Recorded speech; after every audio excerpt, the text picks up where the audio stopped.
Hello प्यारे बच्चों, कैसे हैं आप लोग। उम्मीद करता हूं आप सबकी पढ़ाई एकदम मस्त चल रही होगी। बेटा चलते हैं आज फिर से हम नेक्स्ट बहुत शानदार क्लास की और यूपी स्पेशल पढ़ा रहे हैं। बेटा धीरे धीरे धीरे धीरे बहुत अच्छा और इम्पोर्टेंट डाटा आपको प्रोवाइड करा रहे हैं आपके एग्जाम में।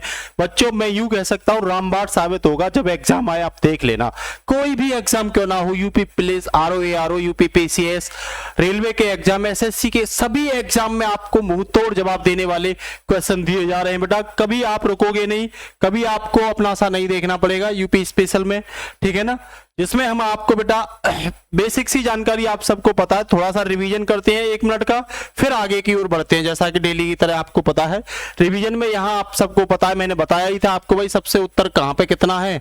हमने बताया था 31, 28, सबसे पश्चिम कितना 77, 30। ये कई जगह बच्चे कह रहे थे कि भाई 77, 5 है, तो कंफ्यूजन होने की जरूरत नहीं है। 84, 38 है सबसे पूर्व में यूपी का विस्तार, और भैया 23 डिग्री 50 ये दक्षिण में है। ये 22.5 डिग्री लाइन है बेटा जो नैनी में पड़ती है मिर्जापुर में, अब वर्तमान में मिर्जापुर में, पहले इलाहाबाद नैनी में थी, ठीक है।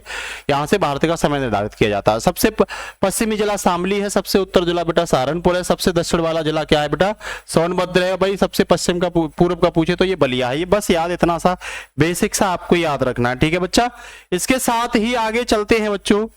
जैसा कि आप लोग देख रहे होंगे ये यूपी का मैप है, लंबवत मैप है, शेर की तरह इसमें आकृति आपको दिखाई दे रही है, ठीक है ना। इसके साथ अगर मैं आगे बात करूं बेटा, जैसा कि आप लोग देख रहे हैं कि आज जो हम आपको पढ़ाने वाले बहुत ही इंपॉर्टेंट टॉपिक है बेटा, बहुत ही इंपॉर्टेंट। आज हम आपको यूपी की भौगोलिक स्थिति के बारे में थोड़ा सा जानकारी देंगे जो आपके लिए बहुत स्पेशल रहेगी बेटा। और इस जानकारी में जो हम बता रहे हैं आपको ये बता रहे हैं कि भाई यूपी का जो विभाजन है, आर्थिक संभाग जो विभाजन किया गया है बेटा, वो 4 भागों में किया गया है। इस पार्ट को पूर्वांचल यूपी कहते हैं बेटा, और नीचे वाले को बुंदेलखंड कहते हैं बेटा, और इस भाग को पश्चिमी यूपी कहते हैं, और इसे मध्य यूपी कहते हैं आर्थिक संभाग के। तो ये कितने भाग में बांटा है पहले तो आप दिमाग में डाल लो भाई। ये बांटा है हमने 4 भाग में। कितने में बेटा? 4 भाग में। और 4 में भी जिलों को भाई 75 जिले हैं, आप सबको पता है 75 जिले हैं, ठीक है ना। कितने जिले हैं भाई? 75 जिले हैं। तो एक तो पश्चिमी भाग में बांट दिया है जिसमें कितने बेटा 30 जिले हैं। एक बेटा हमने मध्य में बांट दिया है जिसमें बेटा कितने जिले हैं? 10 जिले हैं। एक बेटा हमने बुंदेलखंड में बांट दिया जिसमें कितने हैं? 7 जिले हैं। और एक बेटा पूर्वांचल में बांट दिया हमने, और बेटा इसमें कितने जिले हैं भैया? इसमें 28 जिले। कुल मिला के कितने जिले हो गए? 75 जिले हो गए। तो भाई 75 जिले इस तरीके से बांट दिए। एक एक करके इन्हें मैं बारीकी से डिस्कशन करूंगा आपके सामने। अगर मैं बेटा पश्चिमी यूपी की बात करूं, उत्तर प्रदेश में बेटा पश्चिमी यूपी की हम बच्चों बात करें, तो सबसे पहले आपको ये समझने की जरूरत है कि भाई पश्चिमी यूपी जो है ये क्षेत्र है ना, ये बेटा गंगा यमुना के पास का क्षेत्र पड़ता है। ये गंगा यमुना के बीच का क्षेत्र पड़ता है बच्चों। इसीलिए अब यहाँ पे गंगा यमुना के बीच का क्षेत्र है, तो यहाँ पे जलोढ़ मिट्टी आती होगी, और ये जलोढ़ मिट्टी क्या होती है? उपजाऊ होती है। इसीलिए भैया ये कृषि के रूप से और उद्योग के रूप से क्या होगा? विकसित होगा। तो आप ध्यान रखना ये सभी समृद्ध जिले हैं। कैसे हैं? समृद्ध जिले हैं, क्योंकि यहाँ उपजाऊ मिट्टी पाई जाती है। ये क्षेत्र है ना बेटा नदियों द्वारा काट छाट कर लाई गई मिट्टी से बनता है, इसीलिए ये उपजाऊ मिट्टी होती है, क्योंकि उनमें खनिज होता है। चट्टानों में खनिज होते हैं, तो वो नई मिट्टी होती है और खनिज होता है, इसीलिए इसे आसानी से तुम क्या कर सकते हो? खेती कर सकते हो। और यहाँ पे बेटा उद्योग भी विकसित स्थिति में है, उद्योगों के लिए विकसित क्षेत्र है, ये ध्यान रखना। साथ ही साथ बेटा मैं यहाँ बात करूँ कृषि उत्पादन की, तो सबको पता है कि भाई कृषि उत्पादन भी अच्छा होगा यहाँ पे। यहाँ जनसंख्या का दबाव ज्यादा नहीं है, ध्यान रखना, ठीक है ना। और ये यहाँ पे बस इतना याद रखना आपको स्पेशल के जो पश्चिमी मथुरा वाला क्षेत्र है, ये क्षेत्र बेटा राजस्थान वाले क्षेत्र से लगा हुआ है, इसीलिए ये क्षेत्र ज्यादा कृषि के लिए मजबूत नहीं है, और यहाँ पे कृषि की स्थिति ज्यादा अच्छी नहीं है मथुरा वाले क्षेत्र में, ये आप ध्यान रखना। और ये यूपी का वो क्षेत्र है बेटा जहां सबसे कम वर्षा होती है, सबसे कम वर्षा होती है, सबसे कम क्या होती है बेटा? वर्षा और होती है, इसीलिए और आपके लिए समस्या क्रिएट हो जाती है। वही बेटा मैं पूर्वांचल जिले की बात करूं बेटा, तो पूर्वांचल में 28 जिले आपको पता है, और पूर्वांचल में बेटा पिछड़ा क्षेत्र है, ये ध्यान रखना। यहाँ पे बेटा दलदली मिट्टी, तराई वाली मिट्टी है, उपजाऊ तो मिट्टी है, लेकिन यहाँ जनसंख्या ज्यादा होने की वजह से वो ज्यादा में बट जाती है। कृषि का जो भी उत्पादन होता है ज्यादा भागों में बट जाता है, तो बेटा उसका ज्यादा आर्थिक लाभ नहीं हो पाता है, ठीक है ना। इसीलिए यहाँ कृषि उत्पादन को एक तरीके से हम निम्न के रूप में देखते हैं, क्योंकि यहाँ कृषि पर जनसंख्या का दबाव बहुत ज्यादा होता है पूर्वांचल जिले में। इसीलिए पूर्वांचल जो है बेटा वो आर्थिक रूप से मजबूत नहीं है बेटा, आर्थिक दृष्टि से बेटा मजबूत नहीं है, मजबूत नहीं है बेटा। दूसरा, उद्योग की दृष्टि से देखोगे तो बेटा उद्योग भी यहाँ पे बहुत ज्यादा मजबूत नहीं है अपेक्षाकृत पश्चिमी यूपी की मैं बात करूं, ठीक है ना। इसी में जब आप देख रहे हो तो मैंने ये बताया था भाई बुंदेलखंड को जब आप देखोगे तो भाई देखो, वैसे बुंदेलखंड रीजन में 14 जिले आते हैं, दिमाग में डाल लेना कितने आते हैं, 14 जिले आते हैं, 7 यूपी के आते हैं बेटा, 7 एमपी के आते हैं। तो हमें यूपी के से मतलब है, यूपी के कौन कौन से जिले आते हैं, तो बेटा ललितपुर, चित्रकूट, हमीरपुर, जालौन, महुआ, बांदा, झांसी, ये 7 जिले बेटा बुंदेलखंड में पूछे जाते हैं। और सही मायने में बताऊं ना तो यूपी का ये नीचे दक्षिण वाला बेटा ये पठारी क्षेत्र है। कैसा है बच्चे, ये एमपी से जुड़ा हुआ है, तो यहीं पे तो अमरकंटक का पठार, यहीं पे विंध्याचल का पठार, यहीं पे सतपुड़ा का पठार, यहीं पे कैमूर का पठार, कैमूर पर्वत श्रृंखला, ये पठार ज्यादा है इस क्षेत्र में, इसीलिए ये बुंदेलखंड पठारी क्षेत्र है। तो बेटा यहाँ पे बालुई मिट्टी पाई जाती है। उद्योग ज्यादा मजबूत नहीं होंगे, ये 7 जिले होंगे, यहाँ ध्यान रखना। कह सकते हो आप उद्योग ज्यादा मजबूत नहीं है, ये कह सकते हो, ठीक है। दक्षिण का पठार आता है, मृदा का स्तर अच्छा नहीं होगा, कम उपजाऊ मृदा होगी, क्योंकि पठार से बालू की मिट्टी होगी, वर्षा ज्यादा होती नहीं है, यहाँ लिख सकते हो वर्षा कम होती है, इसीलिए सिंचाई भी नहीं कर सकते हो, बालू मिट्टी होती है, और कृषि उत्पादन क्या बेटा पिछड़ा हुआ है। दूसरी सबसे बड़ी बात यह है यहाँ पे बेटा कि यहाँ पर उद्योग भी क्या नहीं हुए, अच्छी तरीके से विकसित नहीं हुए, ठीक है ना, क्योंकि कनेक्टिविटी ज्यादा अच्छी नहीं है, कृषि उत्पादन ज्यादा नहीं होता, कच्चा माल नहीं आता है, इसीलिए बेटा ये क्षेत्र तुम देख सकते हो कि भाई आर्थिक दृष्टि से पिछड़ा हुआ क्षेत्र है, ठीक है, ये देख सकते हो। अगर उत्तर प्रदेश की बात करूं बेटा तो कृषि के बाद दूसरे नंबर पर उत्तर प्रदेश में रोजगार कौन देता है, तो हथकरघा उद्योग देता है। दिमाग में डाल लेना कौन सा उद्योग देता है बेटा, हथकरघा उद्योग देता है। पहले नंबर पर रोजगार जो देता है बेटा उत्तर प्रदेश में वो कृषि से लोगों को रोजगार मिलता है। दूसरा नंबर पर पूछे तो हथकरघा कुटीर उद्योग जो होते हैं बेटा, हथकरघा कुटीर उद्योग क्या देते हैं, उद्योग रोजगार देते हैं। दिमाग में भर लो, तो ये क्षेत्र भी क्या है बेटा पिछड़ा हुआ क्षेत्र है, ध्यान रखना, ठीक है ना। उसके बाद में आगे बात करूं बेटा तो ये मैंने आपको बता ही दिया कि भाई ये इस तरीके से आप इसे तोड़ के देख सकते हो, ठीक है ना। तो यहां मैंने ये बताई थी कि भाई ये जो क्षेत्र है बच्चों ध्यान दो, ये जो क्षेत्र पड़ता है ये क्षेत्र पड़ता है भैया बुंदेलखंड, जो आर्थिक रूप से ज्यादा मजबूत नहीं है, पठारी क्षेत्र है। ये क्षेत्र जो पड़ता है बेटा, और इसे छोड़ देना, ये थोड़ा सा मथुरा आर्थिक दृष्टि से ठीक नहीं है, कृषि यहाँ ज्यादा अच्छी नहीं होती। बाद बाकी ये क्षेत्र पूरा बेटा कृषि के लिए अच्छा है, जनसंख्या का भार ज्यादा नहीं है, जनसंख्या तो है लेकिन अपेक्षाकृत उतनी नहीं है जितनी इस पूर्वांचल भाग में है, जितनी बेटा इस पूर्वांचल भाग में, ध्यान रखना। तो यहाँ बेटा कृषि तो होती है, धान वगैरह भी होते हैं, लेकिन जनसंख्या ज्यादा दबाव की वजह से यहाँ पे बेटा आर्थिक रूप से उतना मजबूत नहीं हुआ है।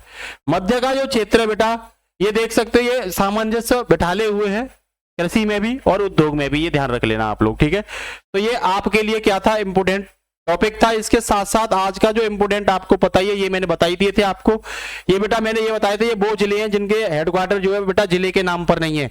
जैसे अमेठी का गौरीगंज बताया था, सिद्धार्थनगर का नौगढ़, और संत कबीर नगर का खलीलाबाद, कुशीनगर का पडरौना, और बेटा अम्बेडकर नगर का अकबरपुर बताया था मैंने, और भदोही का ज्ञानपुर बताया था, सोनभद्र का रावटगंज बताया था भाई, कौशाम्बी का मंजनपुर, और कानपुर देहात का अकबरपुर माती, जालौन का औरई बेटा, नोएडा का सॉरी गौतम बुद्ध नगर का नोएडा, और ये बताया था संभल का पवासा या बैजोई, ठीक है ना। फर्रुखाबाद का मैंने फतेहगढ़ बताया था, ये दिमाग में रख लेना। ये मैंने तुम्हें ये बताए थे कि भाई ये जो 18 मंडल हैं इनमें से देवी पाटन, बस्ती और आजमगढ़ और मिर्जापुर और चित्रकूट ये वो मंडल है बेटा जिनमें नगर निगम नहीं है। बाद बाकी ये 13 के 13 नगर निगम है। मैंने ये बताई थी 3 नगर निगम इसमें आगरा में सबसे ज्यादा, फिरोजाबाद भी इसी में और मथुरा भी इसी में है, तो सबसे ज्यादा इसी में है, ध्यान रखना, ठीक है भाई। और गाजियाबाद भी नगर निगम है, आप लोग ध्यान रखना, और यहाँ पे शाहजहांपुर भी नगर निगम है। तो इस दृष्टि से आप लोग क्या कर सकते हो, आराम से नगर निगम को भी देख सकते हो। देखो ये जो बने हुए हैं ये वो है जो जिला के अलग नाम से नगर निगम है, और ये आयत में बने हुए बेटा ये वो नगर निगम है जो जिले से देखे जाते हैं। तो सबसे बड़ा नगर निगम कौन है भाई, आगरा है, ठीक है। ये बेसिक्स आता है, ये मैंने आपको एनसीआर में बताए थे भाई, यूपी के 8 जिले, शामली, मुजफ्फरनगर, बागपत, मेरठ, गाजियाबाद, हापुड़, और ये बेटा बुलंदशहर, ठीक है ना, ये गौतम बुद्ध नगर और बुलंदशहर थे। ये बेटा 2 बताए थे मैंने, अलवर और भरतपुर, किसके बताए थे, राजस्थान के। और ये 14 जिले जो आप देख रहे हैं बेटा ये किसके है भाई, ये इसमें कल मैंने क्वेश्चन भी पूछा था, तो चरखी दादरी जो है, यहाँ चरखी दादरी और पड़ेगा, तो चरखी दादरी ये उसका आंसर था, आप लोग ध्यान रखना, ठीक है बेटा।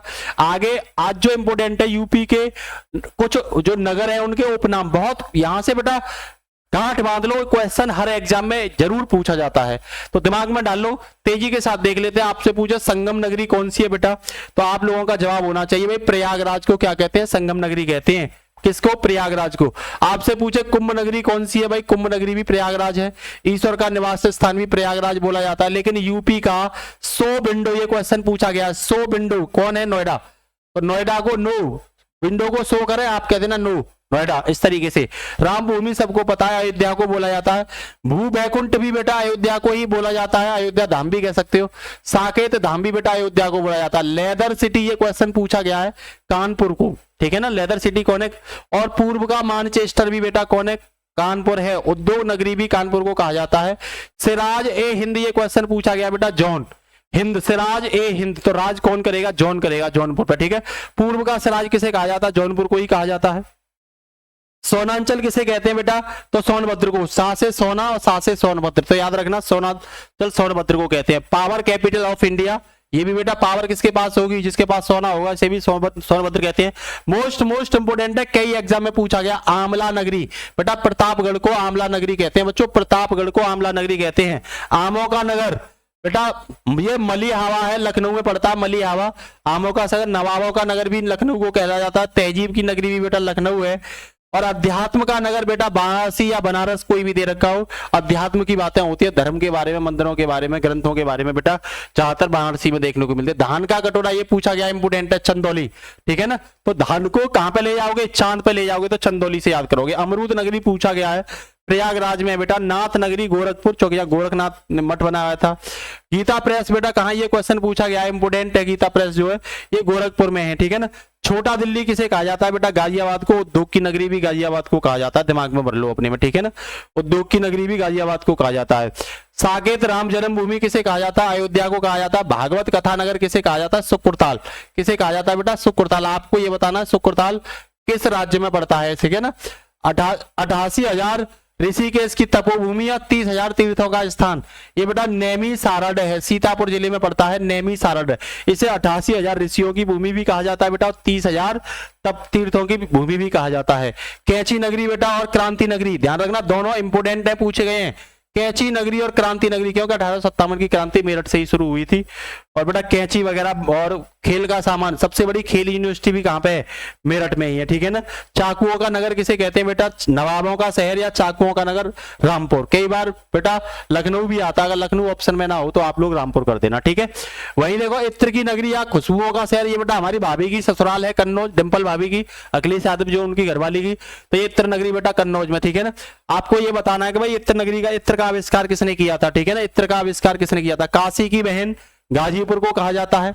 पेठा नगरी बेटा आगरा को कहा जाता है, पेठा नगरी, या ताज नगरी भी लिख लेना, ताज नगरी भी किसे कहा जाता है? आगरा को। लड्डू नगरी ये संडीला बेटा हरदोई में पड़ता है, लड्डू नगरी, ठीक है ना। हींग और गुलाल नगरी तो आपको पता होगा, हाथरस की हींग के नाम से बहुत फेमस है, ठीक है। और सुहाग और चूड़ी नगरी बेटा ये फिरोजाबाद, फिरोजाबाद में चूड़ी ज्यादा बनती है, आप सबको अच्छे से पता है, ठीक है। ये एक एक क्वेश्चन आपके लिए इंपोर्टेंट है, जरूर यहां से हर एग्जाम में क्वेश्चन निकलते हैं। वहां से बरेली या बरेली सुरमा नगरी, तो बेटा बरेली का सुरमा आपने सुना होगा, बरेली का सुरमा, ठीक है। और ताला नगरी ये बेटा अलीगढ़ की है, जहां हम निवास करते हैं, हमारा भी निवास यही है, अलीगढ़ में ही है। पीतल नगरी और बर्तनों का शहर बेटा, पीतल की बात आ जाए तो मुरादाबाद, ठीक है ना, मुराद हो गई पीतल पर, ठीक है। विश्वनाथ नगरी बेटा ये वाराणसी की है। शिव नगरी भी बेटा वाराणसी को कहा जाता है बच्चों, और मुक्त नगरी भी वाराणसी को कहा जाता है। वाराणसी बेटा पांडवों का नगर है, ये किसका? पांडवों का नगर किसे कहा जाता है? वाराणसी को कहा जाता है बच्चों। राड सांड सीडी नगर, तो राड सांड सीडी नगर भी बेटा कौन है? वाराणसी है। घाटों का नगर किसे कहा जाता है बेटा? वाराणसी को। तीर्थराज किसे कहा जाता है बेटा? प्रयागराज को। संगम नगरी किसे कहा जाता है बेटा?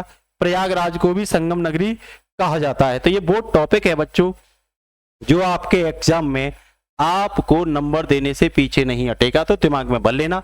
सुंदर सी बात यह है कि बेटा आप अगर देखते हो कि ये क्लास अच्छी और रेगुलर रहे, तो बेटा कमेंट जरूर किया करिए, शेयर किया करिए। नमस्कार, जय Hind, good night, all the best.